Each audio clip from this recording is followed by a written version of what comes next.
Maximizing manufacturing efficiency with visual workplace solutions. The efficiency of manufacturing is crucial to its success, and one way to improve efficiency is through the use of visual workplace solutions.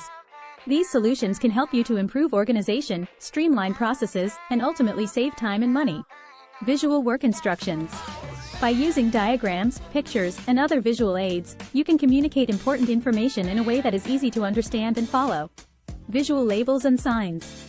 By using color-coded labels and signs, you can create a visual system that makes it easy to identify different products, materials, and locations within your plant. Floor markings. By using different colors and shapes on the floor, you can create designated areas for different types of materials and equipment. Kanban systems.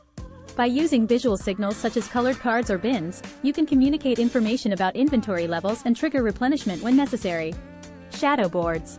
By designing signs that outlines the tools and equipment on a board, you can create a visual system that makes it easy to identify when items are missing or out of place.